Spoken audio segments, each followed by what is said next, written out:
Alright, thanks for clicking on the video. This is Goldpain, just back with a quick review of this PSP game, which is Like a Dragon for PSP. Kurohyō Ryu ga Gotoku Shinshō. So that's Black Panther, Like a Dragon, new chapter.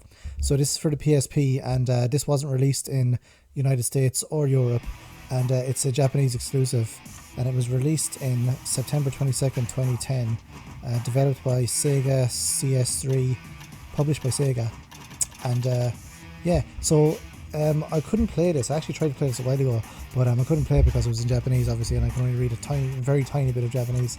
But I got the English patch and it works really good, so I was able to play this no problem. So this one, there's actually two of these. There's a part 1 and part 2, and they were actually made into like a TV show as well, which is completely random. So I don't know why more wasn't made of these, since how, you know, they became a TV show and all that, because Yakuza is quite a big franchise. So yeah, it's similar to the Yakuza games like 0, 1 to 6, but the battle system is quite different, and also the backgrounds aren't like completely 3D.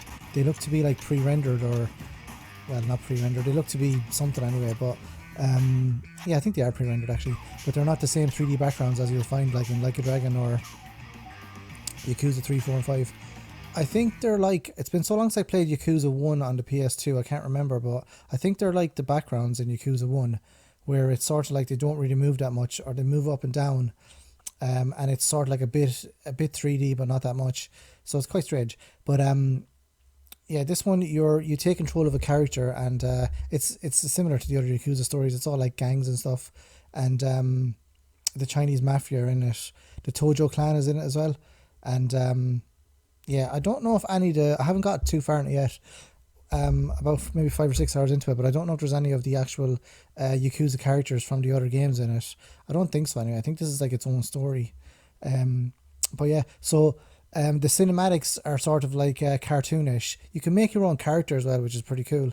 I think the character creator mode that you can do is actually for the online portion of the game. So you could like create a character and then go online and get different things for the game.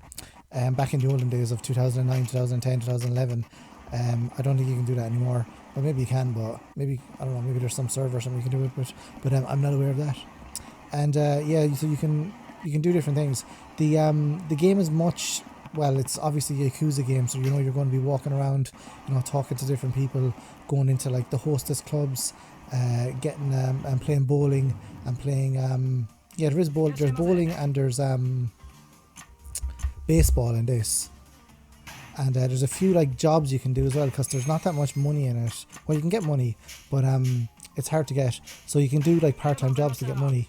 The battle system is a lot different. So the battle system in Like a Dragon obviously is, you know, it's turn-based RPG, so that's fine. And then the battle system in Yakuza 3, 4, and 5, those are the ones I played, they're sort of like a kind of Virtua Fighter kind of brawling sort of thing.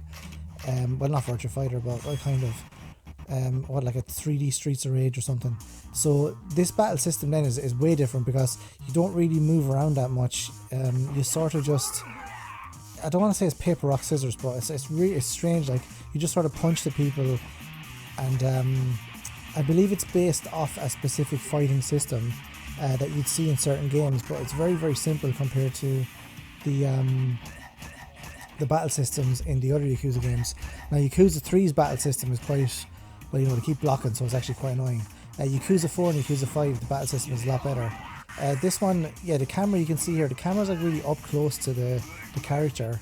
There is the heat actions and all that, and there's different there's different combos you can do, like button inputs, and then depending on your heat action, then there's kind of finishing moves you can do, or, you know, like special moves to take more hit points off the enemy. But yeah, it is a lot different than the other Yakuza games. It just seems more basic and less complex than the traditional Yakuza games. I think I prefer the other Yakuza games where the fighting is more complicated. Well, a bit more complicated anyway. You just sort of push punch most of the time, or you have to block and then attack them. But it is a bit more complicated in some of the games. I think the fighting system in Yakuza Like a Dragon is the best, because that's, you know, I'm biased because I like the old turn-based combat anyway. So this one, I'm not sure. It's pretty good. It wouldn't be my favorite Yakuza game that I've played so far. Like a Dragon is the best one I've played so far, and then probably Yakuza 4 if I was doing a tier list. So hopefully I'll play all the Yakuza games.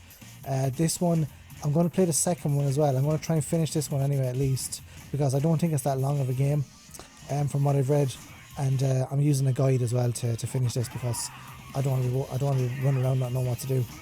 In this one, I don't mind doing that in other games, but this one, I don't know. So that's Yakuza on the PSP. If you've played this, let me know. It seems to be like a little known game. It's not as well known as obviously the other games in the franchise. So if you played it, let me know, and I will see you in the next video. Adios. Thanks for watching.